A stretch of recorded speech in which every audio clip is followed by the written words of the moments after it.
윤석열 대통령과 짧지만 악수도 하고 3번이나 악수를 했죠. 국회에서 연설하던 날.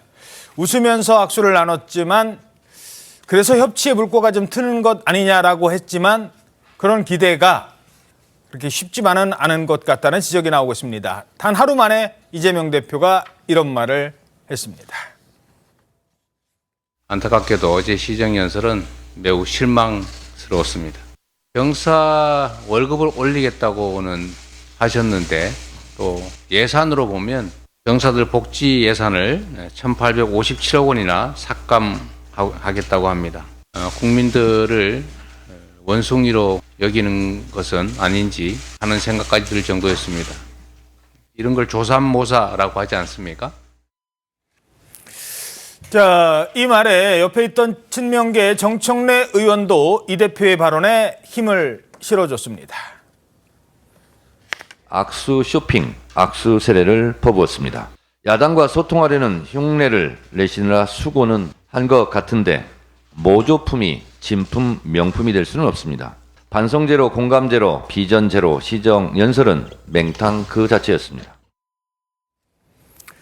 자, 결국 본회의장에서 악수까지 나누고 이제부터는 좀 여야가 협치하는 것 아니야 했는데 지금 민주당 쪽에서 저런 얘기가 나왔다는 겁니다. 근데 더 지금 논란이 되고 있는 건 그때 악수할 때 저는요 악수했지만 내가 분명히 얘기했어요. 그만두시라고 라고 주장하는 사람이 있었죠. 민주당 김용민 의원입니다.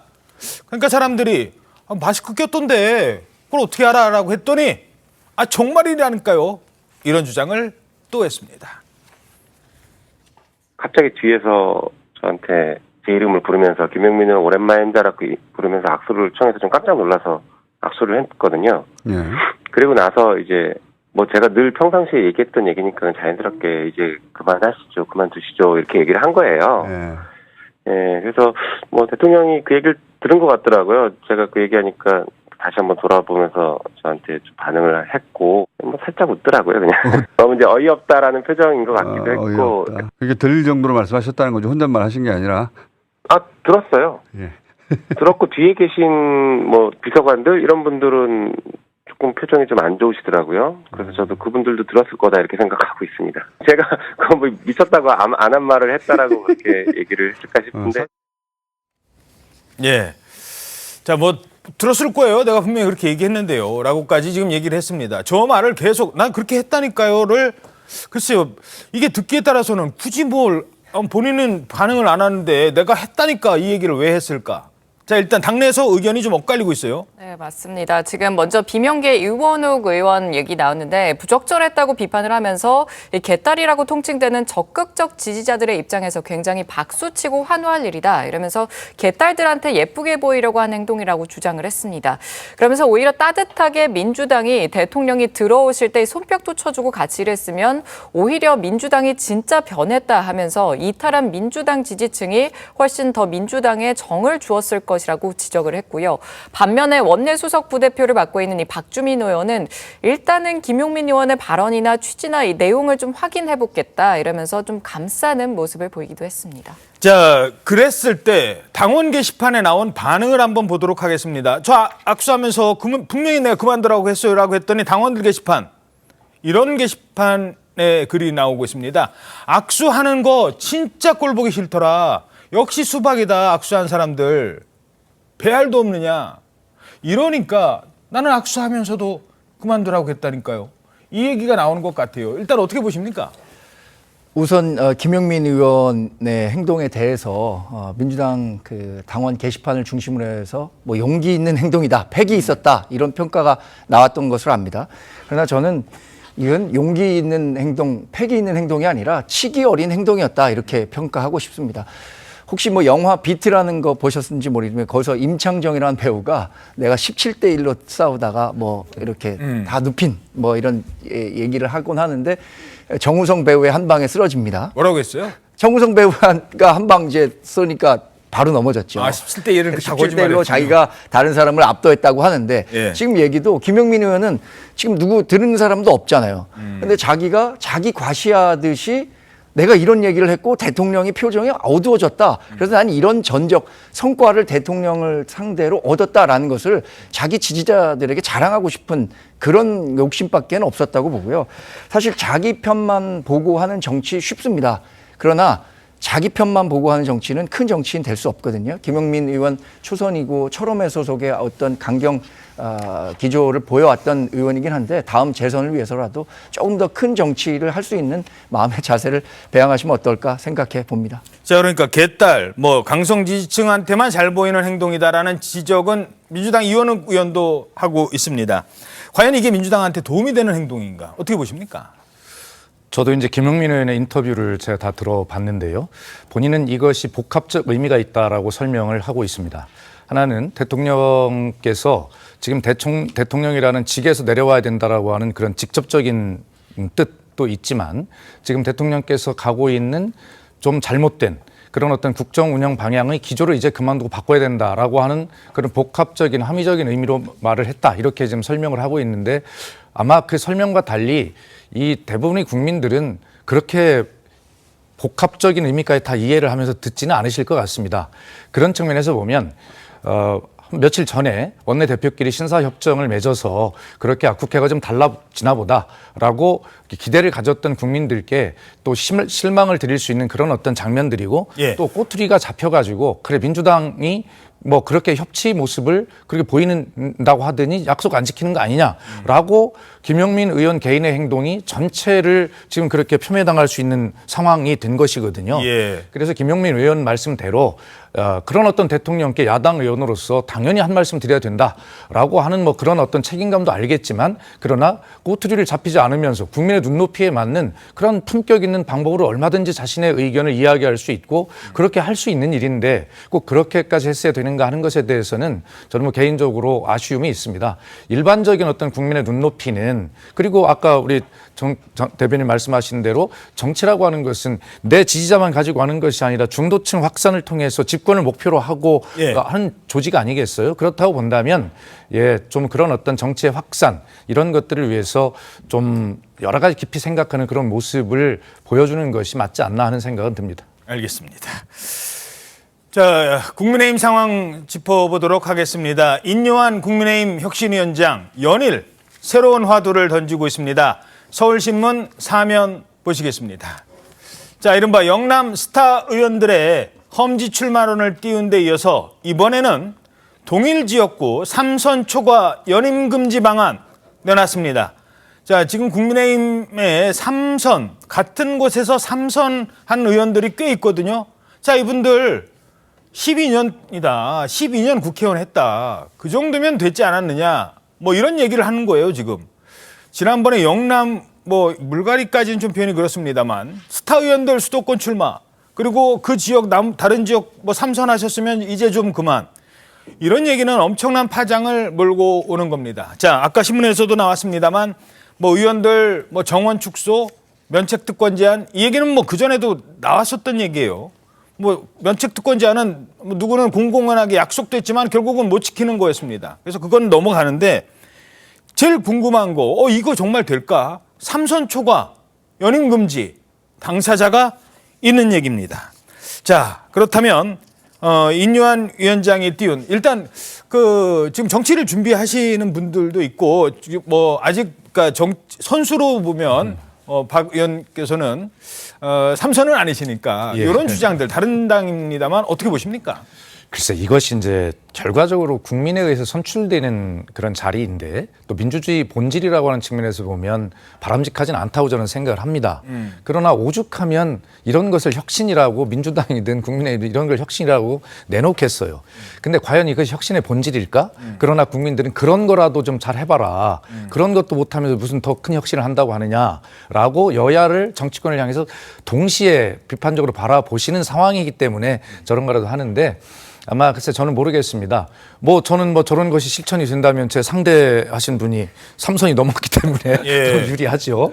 그러나 결과적으로 이런 것들을 이렇게 강제로 하는 것이 민주주의 본질은 아닐 것이다. 다만 이런 거라도 혁신해보자라고 하는 그런 절박한 마음에서 여야가 이야기를 하고 있지만 결국에 실천이 될까? 이해 당사자가 있는데 이런 생각을 가지고 있습니다. 예. 자, 인유한 위원장 이러면서 계백 장군을 언급하기도 했습니다. 재미난 말씀을 드릴게요. 이순신도 좋아하지만 저는 백제권에서 커가지고 계백을 좋아합니다. 좀 희생을 각오하고 정치는요. 예. 과거에는 국민이 희생하고 정치인이 이득을 봤는데 이제는 정치한 사람들이 희생을 하고 국민이 그 이득을 봐야 됩니다. 이제 바꿔야 됩니다. 제가 지금 그렇게 하자고 지금 주장하면 또 이게 파장이 커서 조심스러운데 뭐 지금 공무원도 구청장도 3번 이상 못 하는데 뭐 3번 하고 지역구를 옮기든지 굉장히 많은 아이디어들, 프레시한 아주 신선한 아이디어들이 오가고 있어요. 아직 정해진 건 없습니다. 자, 인유한 위원장 이제 어느 정도 뭐 기본적인 색깔은 좀 드러내는 것 같은데 이를 본 국민의힘 안팎에서는 그동안 보지 못했던 새로운 유형이다. 이런 평가가 나오고 있대요. 조선일보 오면 보시겠습니다. 비난보다는 칭찬. 그리고 누가 나한테 뭐라고 하면은 오히려 셀프 디스를 한다. 미국식 유머를 던지는 순천 촌양반. 뭐 이렇게 평가를 했습니다. 그러니까 뭐 장황한 설명하는 것 대신 핵심 키워드를 딱 제시하고 농담으로 완급 조절을 한다는 겁니다. 제가 봤을 때 눈에 띄는 건요. 인유한 위원장이 이재명 대표 욕한 적 들어보셨나요? 민주당을 대놓고 막 뭐라고 한 적이 별로 없어요. 국민의힘의 혁신을 강조한다는 겁니다. 이제 그 부분이 눈에 띈다는 평가도 있는데 전반적으로 어떻게 보십니까? 정치권 밖에 계셨기 때문에 아마 그동안 이 정치권의 악습이라고 할 수 있는 상대방 깎아내리기 이런 부분은 아직 학습하지 않은 것 같아서 정말 다행이라고 생각하고요. 예. 전 몇 가지 키워드로 좀 정리해봤습니다. 제가 가까이서 인유한 위원장 몇 번 모셨는데 첫 번째는 굉장히 유연하다는 겁니다. 어허. 그러니까 대사면이라는 용어가 잘못됐다라고 홍준표 대구시장이 얘기하니까 그 용어 잘못된 것 같다. 바로 인정. 징계 취소가 맞겠다라고 바로 사과하고요. 유연한 사고를 갖고 있다는 것이고요. 두 번째 키워드는 열려 있다는 겁니다. 누구와도 쉽게 대화하려고 하고 그러니까 이준석 전 대표와도 끊임없이 대화를 요구하고 있고 유승민 의원과도 만나서 직접 코리안 젠틀맨이라고 굉장히 칭찬하기도 하고 포용의 큰 자세를 보여줬고요. 또 상당히 격의가 없습니다. 아까 뭐 셀프 디스를 하는 유머를 구사한다고 했는데 예. 격의 없이 모든 사람들과 소통하려는 자세가 상당히 인상적이었습니다. 무엇보다 이 정치적 탤런트가 굉장한 분이라고 생각해요. 그래요? 왜냐하면 이분이 이제 순천 분이잖아요. 예. 그리고 또 계백의 희생을 강조하고 있고 우리가 전통적으로 국민의힘은 호남권에서 약세를 보였는데 호남 정서를 자꾸 건드리고 우리 백제 편으로 좀, 장군을 언급하고. 가져오려는 어떤 정치적 탤런트도 있지 않나 생각해 봅니다. 예. 자, 인유한 위원장 뭐 지금 연일 유화적 메시지를 보내고 있는데 그중에 특히 만나자고 한 사람이 있었잖아요. 바로 이준석 전 대표입니다. 그런데 이준석 전 대표의 반응은 냉담했습니다. 조선일보 오면 보시겠습니다. 인유한 혁신위원장 손을 내밀었는데 이를 뿌리치는 이준석 전 대표 되려 혁신위를 더 강력히 비판하고 나섰다라고 보고 있습니다. 당내에서는 본인의 입지를 위한 것 아니냐는 목소리까지 나오고 있습니다. 오늘인가요?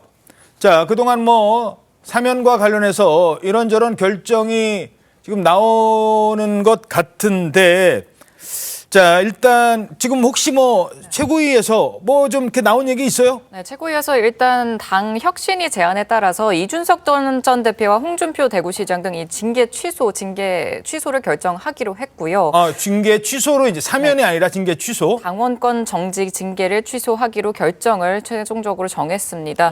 그리고 이준석 전 대표 지금 말씀 나온 게 항상 저희가 방금 말씀하신 내용이 나온 게 이준석 전 대표는 항상 중요한 행동을 하기 전에 이 자문을 구하고 상의 드리는 분이니까 김종인 전 비대위원장을 만난 것이다 이런 얘기를 했고요. 그런 과정에서 일환으로 보면 좀 될 것 같다고 설명을 했습니다. 잠시만요. 네. 그러니까 일단 지금 홍준표 그다음에 오늘 이제 그 사면과 관련해서 얘기가 나왔는데 예. 사면 대신 징계 취소?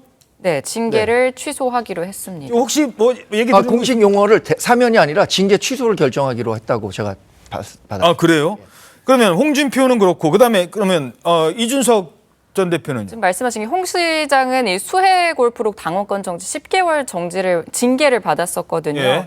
그리고 이렇게 일단 그 결정에 대해서는 말씀하신 것처럼 당원권 징계 취소를 정지 징계 취소를 하기로 했습니다. 그럼요. 지금 다 나왔네요. 이준석, 홍준표, 김재원 전 최고위원까지 지금 그동안 그 논란에 발언이 됐었던 사람들 일괄적으로 두 사람만 콕 집어서 한 건 아니고 이준석, 홍준표, 김재원 징계 취소 결정을 내렸습니다. 이준석 전 대표는 최고위에서 아마 누가 또 반대해가지고 해줄 듯 하면서 안 할 거려라고까지 했는데 일단 그렇게 된 건 아니에요. 일단 징계 취소로 결정을 했고 그리고 세 사람 다 특히 홍준표, 이준석 전 대표 징계 취소해 줬습니다. 취소라는 게 뭐예요? 취소와 사면은 다르다. 이제 그걸 이준석 대표는 강조를 해왔거든요. 네. 취소는 징계 자체가 조금 문제가 있으니까 이를 취소한다는 거고 사면은 징계 자체는 당연히 받아 마땅하나 용서해준다. 반성하니까. 근데 반성하지 않으면 용서해줄 필요 없다는 얘기까지 막 나왔었는데 지금 일단은 이렇게 결론이 난 것 같아요. 그러니까 이준석 전 대표가 얘기한 사면은 어떤 시혜적인 관점. 그러니까 내가 죄가 좀 있지만 그래도 내가 너 봐주고 넘어가겠다라는 의미를 담고 있기 때문에 그 부분에 대해서 좀 반대를 했던 것 같아요. 홍준표 대구시장도 같은 논리. 또 홍준표 시장은 법률가 출신이니까 사면과 징계 취소의 어떤 법리적 차이를 잘 알고 있었겠죠. 예. 이준석 전 대표는 사실 이번 결정에도 어쩌면 굉장히 좀 반대하는 다른 목소리를 낼 가능성이 크다고 보는데요. 그것은 자신의 앞으로 정치적 행보와 관련한 사안이기 때문일 거라고 생각이 듭니다. 그러니까 이준석 전 대표 같은 경우엔 지금의 행보만 놓고 본다면 다음번 국회에 등원할 수 있는 가능성을 높이기 위해서 비례신당이나 다른 방법들을 찾기 위한 어떤 명분을 찾고 있는 것 아닌가라는 생각도 하고 있습니다. 알겠습니다. 자, 그러니까 여기에 대해서 이준석 대표가 어떤 반응을 내놓을지도 궁금하고 홍준표 시장의 반응은 막 페이스북에 올라왔대요. 보니까 뭐라고 했다고요? 메뚜기 한철이래요. 메뚜기도 한철이다. 권력, 하루살이는 내일이 없다는 걸 좀 아세요. 그러니까 일단 징계를 취소했음에도 불구하고 그동안 김기현 대표 지도부에 대한 불신 이런 게 계속 지금 남아 있는 것 같아요. 지금 과하지옥의 수모는 잊지 않겠다 이러면서 하루살이한테는 내일이 없고 오늘이 영원한 줄 알지만 메뚜기 한철인 줄 모르고 하루살이는 내일이 없다는 걸 알아야 된다. 별로 징계 취소해줬는데도 그렇게 썩 좋은 반응을 보이는 것 같지는 않습니다. 그리고 또 한 사람 더 주목되는 사람 이준석 전 대표인데요. 이준석 전 대표가 어제 인유한 위원장이 만나자고 했는데 싫다고 했잖아요. 근데 대신 만난 사람이 있어요. 누구였죠? 아까 잠시 얘기했습니다만. 김종인 전 비대위원장을 찾아갔습니다. 이준석 전 대표는 항상 말씀드린 것처럼 이 중요한 행동을 하기 전에 자문을 구하고 상의 드리는 분이다. 그러면서 이런 과정의 일환으로 보면 될 것 같다고 설명을 했고요. 그러면서 면담 직후에는 최근 상황에 대해서 이야기를 드렸다고 했습니다. 지금과 같은 시점에서 어떤 사람과 상의하라는 말씀을 주셨고 저도 어떤 사람들과 상의하고 있다는 것을 공유하고 말씀드렸다고 전했습니다. 이 전 대표가 말한 이 중요한 행동 이 발언을 놓고 탕당 후에 신당 창당하려는 거 아니냐 이런 해석들도 나오는데요. 이 때문에 정치권에서는 이 전 대표가 김 전 위원장을 만나서 향후 진로에 대한 조언을 들었을 것으로 보고 있습니다. 이 때문에 어제 조만간 좀 중요한 행동이 나가느냐 기자들이 질문을 하기도 했거든요. 예. 이에 대해서 이 전 대표는 정확한 일정 등은 상의하지 않았고 제가 생각하는 것에 대해서 김 전 위원장도 비슷하게 생각을 하시는지 여쭤보러 왔다고 답을 했습니다. 네. 예, 알겠습니다. 자, 그런데 바로 지금 논란이 되는 부분부터 질문을 제가 드리겠습니다. 이준석 대표 결국 신당 창당하려고 하는 거 아니냐 이런 얘기들이 지금 나오는 거예요. 김종인 위원장 막 만나고 그러니까 그럼 신당을 창당하려면 뭐가 필요합니까? 탈당부터 해야 되잖아요. 탈당에는 당 대표까지 한 사람이 명분이 있어야 돼요. 그 명분은 징계였습니다. 근데 징계를 취소해 준다네. 그러니까 지금 앞으로 징계 사면 그런 거 필요 없어요라고 했는데 징계 취소를 했는데 이준석 전 대표가 어떤 반응을 보일지 그리고 기왕 얘기하시는 김에 이준석 대표 진짜 탈당해서 신당 만들어서 내년 총선에 다시 비례대표라도 뛸지 어떻게 전망하십니까? 그동안의 이준석 대표의 인터뷰 등을 통한 발언을 종합해 보면 일관된 메시지가 하나가 뭐였냐면 이 국민의힘 혁신위가 할 일이 뭐냐, 1호 혁신안이 뭐냐, 무슨 대사면이고 징계 취소냐, 그거 안에서 우리가 강서구청장 선거에서 졌느냐, 뭐 이런 이야기를 주로 해왔단 말이에요. 그렇기 때문에 이준석 대표 지금까지 반응은 혁신위가 해야 할 일이 이게 먼저가 아니고 대통령의 국정 운영 기조를 좀 바꾸시라라고 하는 그런 쓴소리, 그런 목소리를 낼 수 있는 혁신위 활동을 국민이 요구하고 있는데 거기에 부합하지 못하고 있다라고 하는 그런 어떤 명분을 가지고 계속 비판을 해온 것이죠. 예. 그러나 지금 앵커께서 말씀하신 대로 징계 취소 결정이 내려진 오늘 이후에 이준석 대표의 명분은 아마 달리 해석이 돼야 될 겁니다. 그렇다 하더라도 징계 취소가 됐는데 당으로서는 우선 당이 이렇게 어려운데 당내 통합이라고 하는 현실적인 목표나 필요도 있을 것 아닙니까? 전 대표로서 거기에 대해서 협조하지 않고 계속 이렇게 돼서 됐는데 계속 지금 같은 스타일을 한다면 지금 지적하신 대로 바로 본인의 어떤 정치적 입지를 향한 중요한 어떤 행보들을 하고 있다 이렇게 해석이 돼야 되겠죠. 예. 그것이 바로 이제 신당 창당 등 뭐 대구 무소속 출마 이런 것들일 텐데 결과적으로 대구 무소속 출마가 됐든 신당 창당이든 가장 중요한 행동은 바로 탈당이 가장 먼저 이루어질 것이 아니냐 이렇게 전망하고 있습니다. 근데 징계를 취소해줬는데 무슨 명분으로 이제 탈당을 하느냐 이것도 이제 얘기가 될 것 같은데 자, 젊은 정치인으로서 같은 뭐 젊은 정치인을 바라보는 시각 좀 다를 수도 있을 텐데 국민의힘에 몸담고 있는 사람으로서 어떻게 보십니까? 우선 뭐 홍 지사가 하루살이에겐 내일이 없다라고 얘기했는데 제가 오늘 영화 대사 많이 말씀드리는데 아저씨에서 오늘만 사는 사람, 내일을 사는 사람 싸우면 누가 이기냐? 오늘만 사는 사람이 이긴다고 했습니다. 홍준표 시장이 하루살이를 자기를 하루살이라고 한 건지 아니면 지금의 혁신위원장이나 아니면은 당 대표를 향해서 얘기했는지 모르겠습니다만 여튼 하루살이도 하루하루를 굉장히 충실히 살고 있습니다. 또 하나 이준석 전 대표의 경우에 저는 당 대변인으로서 누차 방송을 통해서든 어떤 다각적인 메시지 전달을 통해서든 윤석열 정부 출범에 상당히 기여를 한 분이고 성공에도 같이 기여를 했으면 하는 바람을 갖고 있다는 말씀을 계속 드리고 있습니다. 뭐 최근에 이준석 전 대표가 직접적으로 메시지를 전달할 기회는 없었습니다만 지금의 행태, 그러니까 당에서 포용하려고 하는 행태에 대해서 지나치게 자꾸만 이런 모습을 보인다고 하면 그동안 이준석 전 대표를 지지하고 좋아했던 우리 당원 여러분들도 이 전 대표에 대한 애정이 조금은 식지 않을까 하는 우려를 방송을 통해서 대신 전달해 드립니다. 예, 알겠습니다. 이준석 대표의 뭐 공식 반응은 아직 없습니다만 그동안의 반응과는 크게 다르지 않을 것이다라는 전망들이 나오고 있습니다. 어제 김포가 서울에 편입된다는 얘기가 나왔을 때도 여권 인사 중에서 제일 먼저 실현 가능성의 문제를 제기하기도 했었습니다. 뭐 지하철 비용에 서울 시민들 돈 더 많이 들어간다니까요. 뭐 이런 얘기까지 하고 있으니까요. 앞으로 행보 지켜보겠습니다.